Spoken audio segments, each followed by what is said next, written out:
Welcome to the Kee To Growth Podcast, Home Services Marketing Unlocked, with me, your host, Jen McKee. Every week, I sit down with top marketers in the trades, from the brains behind $100 million companies to those scaling from 1 to 3, even to 10 million, breaking down exactly how they got where they are and uncover the secret to their success. If you're ready to grow your business and get real, actionable insights, you are in the right place. Let's unlock the key to your marketing success, starting now. Welcome back, everyone, to the Kee To Growth Podcast. I am your host, Jen McKee, and today I am here with a fellow marketer. You have maybe heard of him, and maybe you've heard of his past business, but I'll let him explain that so that you know who he is and where he's from. Today I have Jonathan Banister. Jonathan, tell everybody who you are if they don't know. Yeah, thanks for having me, Jen. Jonathan Banister. I'm the founder and CEO of TopServe Digital. Formerly was Cornerstone Marketing Solutions for the previous 9 years before that, and host of the Home Service Hustle podcast. Yeah, I wanted you to throw that Cornerstone in there because, you know, if people know your past business, that way they know where we're at and how we got to TopServe Digital. You just had a great rebrand. I saw Jonathan and I met ACA in Austin. You're in Texas, right? Yeah, I'm in Dallas. In Dallas. I'm in San Antonio. So I guess we met in the middle in Austin and met there. So that was really cool. What made you decide to make that change? You know, I think there was a lot of things. You know, one, we're big with telling our clients how important your brand is. I was going to say, I'm sure you deal with that, like people feeling like so connected to a past name, even though it might be a better idea to change it. Yeah. And I just kind of felt like we'll just prove it and we'll just kind of show our own clients like, hey, I know you've been, you know, hot and cold, heat and air, you know, whatever with your blue ice cubes and your red flames and stuff for so long. And you think that's your identity, but it's not. But I think for me, it was, there's a bajillion cornerstones out there. I didn't ever actually name the company. My first company in 2015 was called the letter B Online Marketing Solutions. So it was like, hey, you need to be online. Yeah. Also, the letter B was all three of my boys started with B. So there was like some meaning there. And then in 2016, I decided to merge with two other partners. And one of them was a sales training company. And so they had Cornerstone Training Group. And so the compromise was we had to take his Cornerstone. We took my marketing solutions, and that's how we got Cornerstone Marketing Solutions. And then over the years, both of those business partners out of the business. And I was like, you know what? I'm so sick of seeing every nonprofit, every church, every bakery, everything's Cornerstone Bakery and Cornerstone Church. And I'm like, but then, you know, it was that back and forth of you're almost 10 years with this and then you're going to start over. But it was the best decision that we've ever made. And it's only been like 6 months, but you know, the brand's been really good for us. Yeah. And I love that you're now able to help contractors work through that because, you get so connected to your name, even if it's not the best way to go. So yes, good to have gone through that experience. So tell us like how you just told us a little bit of the backstory, but how did you get started in the home service industry? Yeah. So in 2015, we had storage units. I had dentist offices, I had this smorgasbord of different types of businesses. And then what had happened is my older brother lived in Dallas. I'm originally from Biloxi, Mississippi, and my brother had a print business here in Dallas. So he was doing direct mail and yard signs and stuff for mainly contractors because his wife was the president of a manufacturer here in Dallas. And so she was sending a lot of business to him as far as contractors from the manufacturer. And then my brother would call and go, hey, I did direct mail for these guys and they need help with digital. So before I knew it, I had like 25 air conditioning contractors that he had referred to me. And so he was like, hey, why don't you come up to Dallas? Why don't we talk to another buddy of ours who's a sales trainer? And let's just see if there's an opportunity for us to be able to merge. That way we'll have digital, print, and sales training all under one roof for contractors. So that's kind of how it all started. Yeah. And, we've worked with manufacturers really since then. And, TopServe is now ventured out. And so we're all home service. Like I like also working with the guys that aren't seasonal as well. Garage door guys and even roofers in certain part of the country. Yeah. So do you guys do rebranding? No, actually, like I would lean towards Crystal Williams or someone like that. Yeah. I think it's It's a super important. I think it's you can't really afford to mess that up. Yeah. We don't specialize in that. We've made billboards and different things where our clients already had their design locked in. So it's easy for our team to create some other kind of assets for them. But no, I think on the branding side, even for us, even though I've got graphic designers that have been with me probably 7 or 8 years, literally I can say, Jen, hey, this is the vision in my head, make it come to life. And usually it's like one version and it's like, you nailed it perfectly. Yeah. But with this, I even felt like I didn't want my team to handle it. So I went to a third-party designer. It was actually my operations manager found a woman on TikTok that she is a designer and she had worked with, I saw some pest control companies and stuff that she had done for. And so we hired her to do the whole Top Serve logo, the icon. So it's kind of like this check mark. So it's kind of like it's a task to-do list, but then also this is the V on Top Serve. Yeah. And I went through the right way. I went and got the trademark for Top Serve. And I was like, if I'm going to do it, I'm going to do it the right way. Yeah, I love that. Okay, so you don't do rebranding, but I know that when you guys start working with your clients, and we have some mutual clients, y'all do a bunch of like videos, right? Like talk about like how that works into your whole, okay, because like when I think about a digital marketing company, and obviously this is silly because I'm a marketing company that specializes in social media, but I think of like Google, like SEO or GMB or, like working on the website or something like that. But you guys don't just do that because you go out and get these videos too, right? Yeah.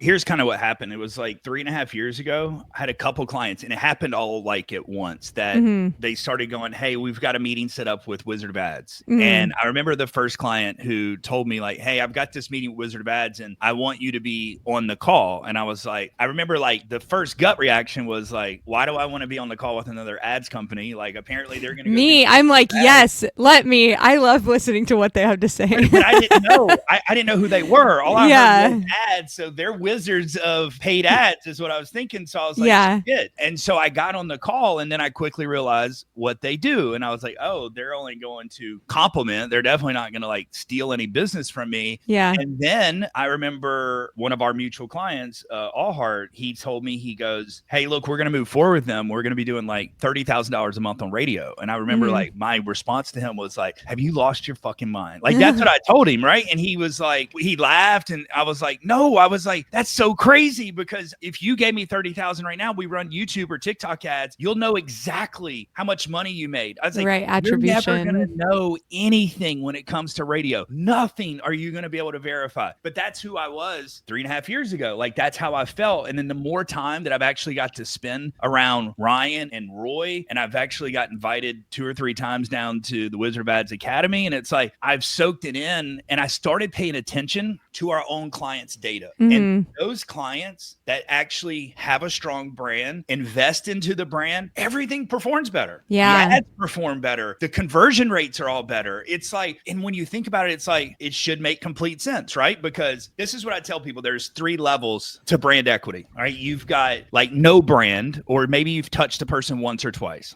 Okay. So that person, they have a problem with their air condition. Here's what they do. AC repair near me. Yeah. Right? Now 20 options come up on the page, but the way the human brain is going to work is it's going to gravitate to something that looks familiar. Right. If for some reason there's a company that does billboards or does TV or radio, and that person's brain goes, oh, I've seen their commercials, I've seen some, then it doesn't matter what else is on the page, that human mind's just going to go to a name that looks familiar. Right. The middle level is like, you may have touched them 4, 5, 6 times. It's still not strong enough that the person search for you directly, which is ultimately what we want. But that one is going to work that way, right? Like if it was Allheart, the person still put in AC repair near me, but the second they see Allheart, they're going to click it. Yeah. They've seen Allheart stuff. They just couldn't remember the name of Allheart. And then the third level, which is, complete brand recognition, that's where someone's searching Allheart. Yeah. Allheart air conditioning, Allheart plumbing, whatever it is, they're directly searching for it. So what we started seeing was the clients that had that total brand recognition, everything was just perform better. Yeah. So we wanted to get into video a couple years ago to like be able to help our clients out with that piece of the marketing. And I'm so thankful that we did, because because we've gotten really, really good at it. Now we make it a requirement. Like, you can't work with us at TopServe unless we do video. Yeah. And we take it one step further, right? Because we do the research of what your brand equity score is in your service area. We compare it to your competitors, and we want to put a plan together to say, in order to be like middle or most aggressive, dominant brand equity, this is what you need to spend on these platforms as far as impressions go. We need to get eyeballs on an omni-channel approach. Yeah. You're not going to expect jack shit in return, right? It is, you will get a return, but it's not going to be put $1 in, get $3 back. Okay. You're going to touch these people over and over and over so that the ads you do run convert. Yeah. And so we force it now. And it's like, listen, it's no different than a billboard, right? A billboard, you're not expecting an instant return on investment, but everybody knows what the billboard is there for. Like, what the purpose is to do is to familiarize all those cards that ride by over and over and over. Yeah. So you should be doing the same thing on Facebook, Instagram, TikTok, YouTube, paying for the impressions. Yeah.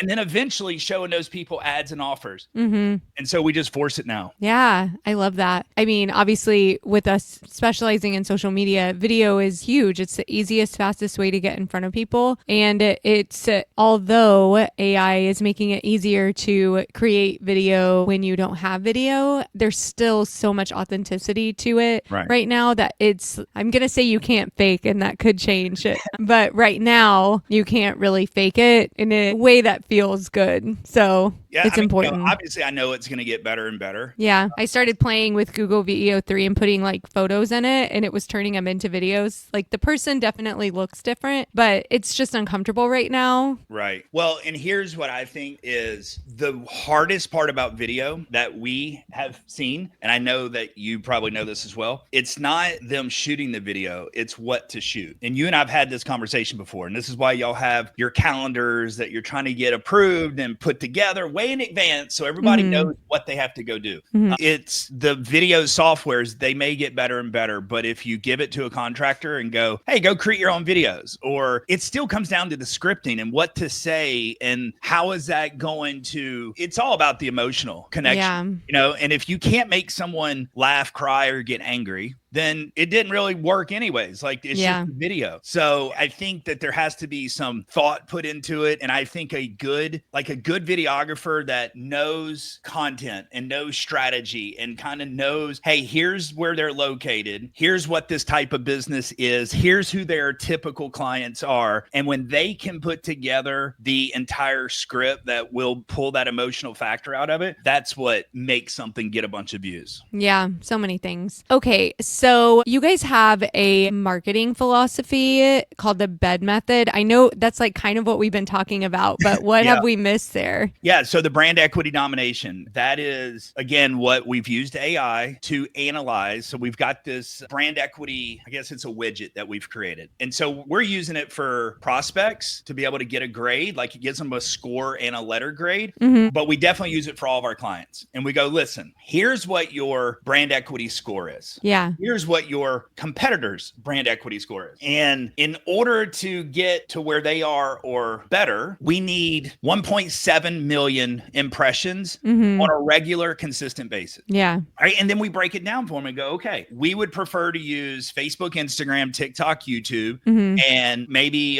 Google display ads and OTT. So if we're going to use those 6 platforms, here's how we should get those 1.7 million impressions. Yeah. And approximately this, you know, what the cost is going to be for that. You know, and look, it may come down to $5,000, $6,000, $7,000 a month.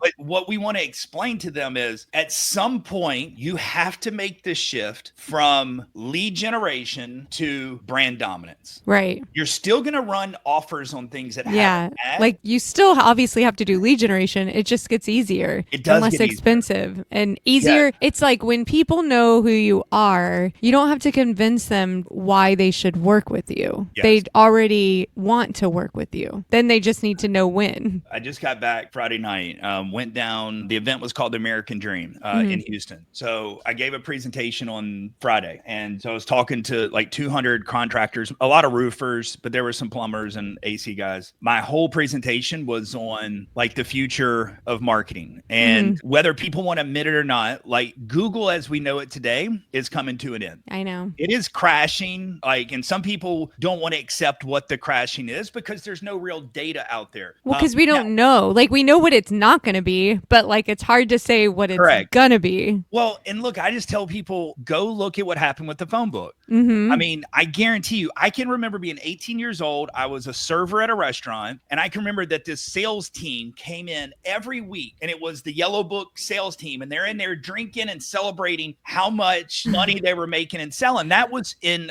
2000. Yeah. I guarantee you, like, that sales team wasn't around 2 years later. Right. Yeah. Right? And that's how quickly these guys went from thinking they're on cloud nine to they were out of business. Yeah. And so that same shift has taken place right now. And look, they're just going to go to another platform. But here's what I want everybody to know is the monopoly is gone. It's kind of still here now, but it's going in the next 12 to 18 months. The monopoly that Google has had for 25 years is over, right? And ChatGPT was the early company out. Like they got a lot of the market share. Right. I don't like Gemini. Like, I keep trying to use it and I'm just not a fan. It's built into my phone. I have an Android phone. I still don't like using it. I have the paid version of ChatGPT and it's what I prefer using. And so the message that I spoke about was where we only had to worry about Google and Google's bullshit of, you know, whether it was started out as Google search, then PPC, then Google Maps, then LSA. But then over the years, it's been all the changes to the algorithm and yanking us one way and another. Competition's good. And so this is going to be a great thing, but I'm also calling it like the Great Reset. Because I do feel like marketing as we know it is going to change. Yeah,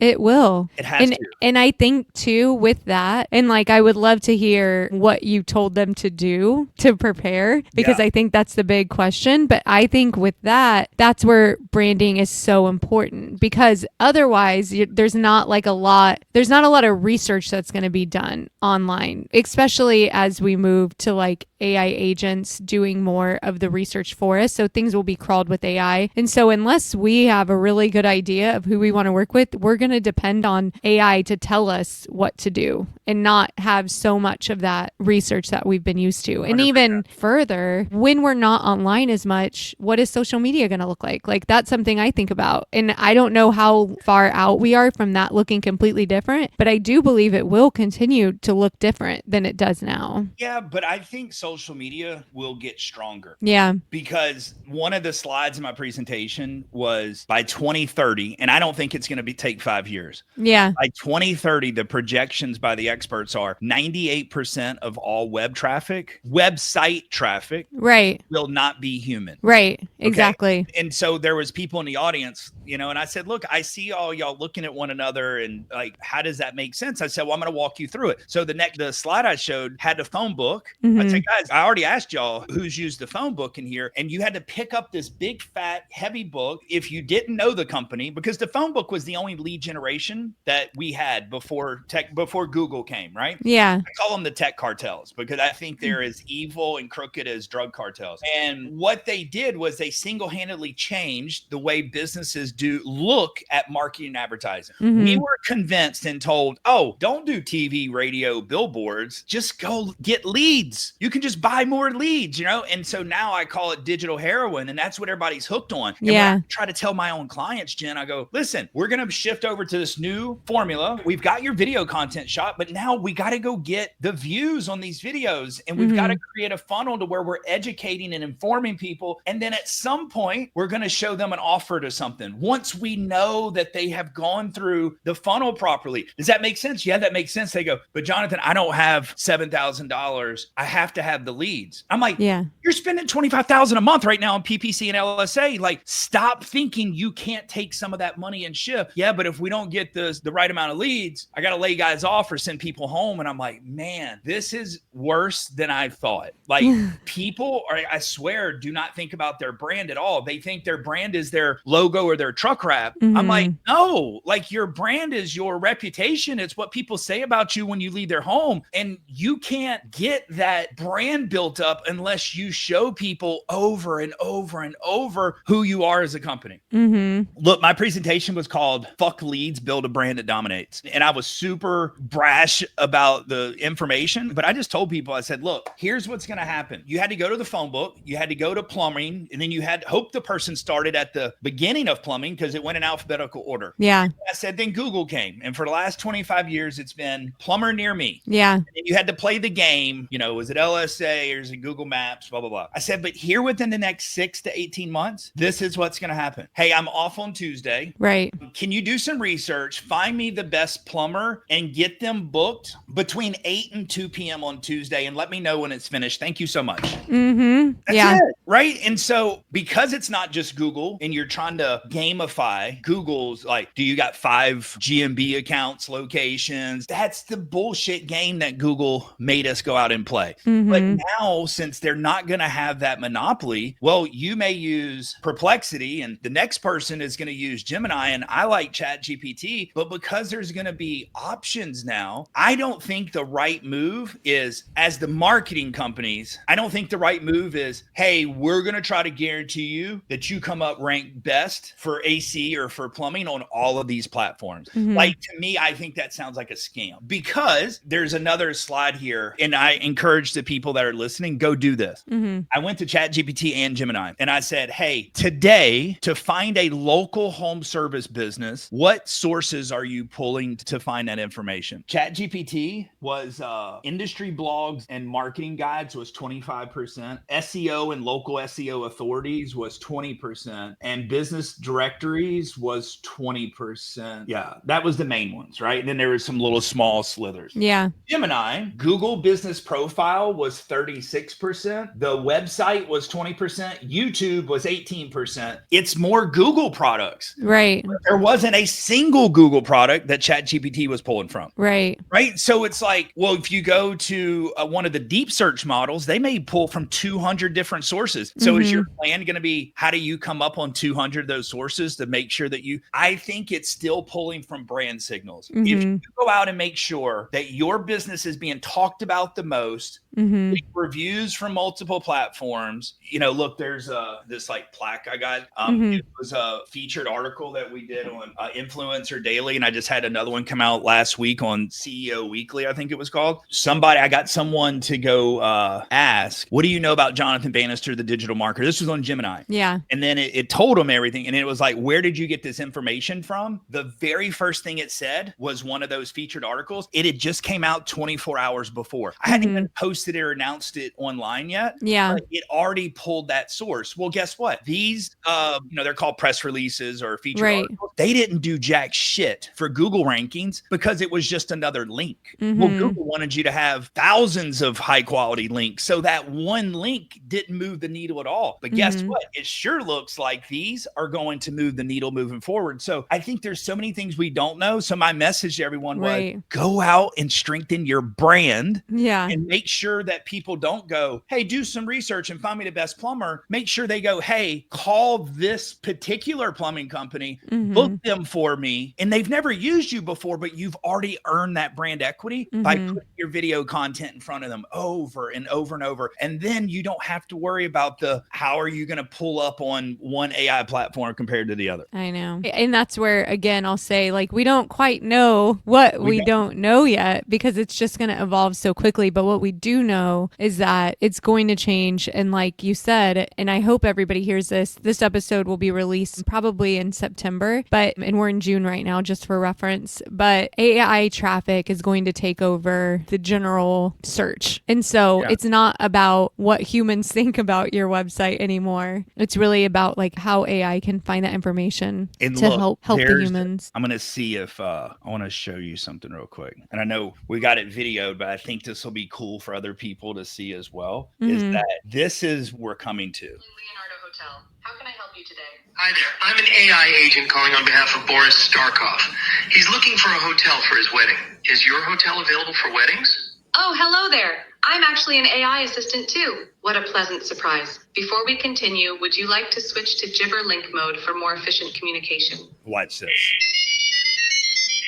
So this is the way AI is going to communicate. This is going to be faster for them. It's going to be easier for them. We don't know that language, right? Yeah. I mean, like everything is getting ready to change so quickly. And so what I want to tell everyone is go strengthen your brand. Stop worrying about the traditional lead generation shit. Make sure people are coming to you. I think the more rampant AI becomes, the more important face-to-face relationships are going to be. I agree. I think door knocking and canvassing, even in the air conditioning and plumbing world, is going to be very beneficial to people. On my presentation, the strategy playbook I told people was start doing local events. Yeah. Every local event you can do, go out and do them. Use technology, geofence the area, and get on their phones and retarget them for the next 30 days. What are you going to target them with? Not offers, just your story brand videos, some testimonials, all doing some happy fun shit at that local event, the home and garden show. Just stay top of mind with your brand in front of them in some kind of positive way. I also want to tell people, like, targeting, go by the data. The data exists. This is something that has always aggravated me with the tech cartels is they own the data. They have the data. Like Google has more data on every single human, but they restrict us from it, right? In the name of security or some bullshit, whatever the Apple wants to try to say, but it's not right. They sell the data to data farms for billions and billions of dollars, but you should be able to target who is your perfect customer. That's how I feel. I don't think that you should keep wasting money targeting zip codes and cities when you can get very specific and go, here's my avatar customer. Like I've been telling people, look, use AI. Take your last 12 months of transactions of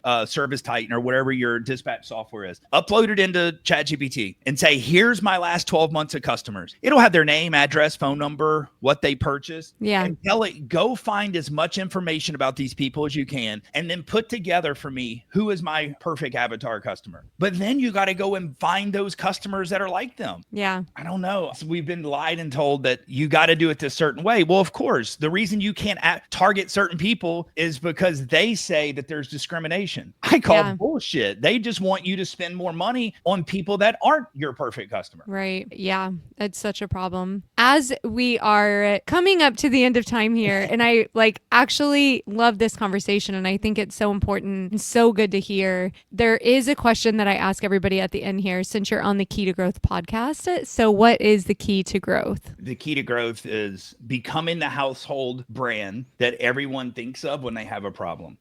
If you're a home service contractor, most people have a roof, they have a front door, they have a water heater, whether it's tank or tankless, they have an air conditioned system. So if that is one of the industries you're in, then you have to be the company that when someone woke up this morning, you and I live in Texas, and it gets hot as hell. Yeah. And so they woke up and it's 84 degrees in their house, and it's not supposed to be. So there's something going on wrong with their air conditioning system. You need a light bulb to go off in that person's head and go, oh, I'm calling this company. And they've never used you before, but you have already invested into that person and earned that brand equity because you've touched them 4, 6, 12, 18 times without expecting anything in return. That's how you have to go out there and create a brand. Yeah, I love that. So before we go, I want you to show your book. I know that you just had a new one come out, right? It's coming. So I've got the book. It'll be out at the end of July. Oh, so it'll be out by the time this is released. Where can they find it? Amazon, your website? It'll be on Amazon, and they can go to our website, topservedigital.com. Say the name too, because if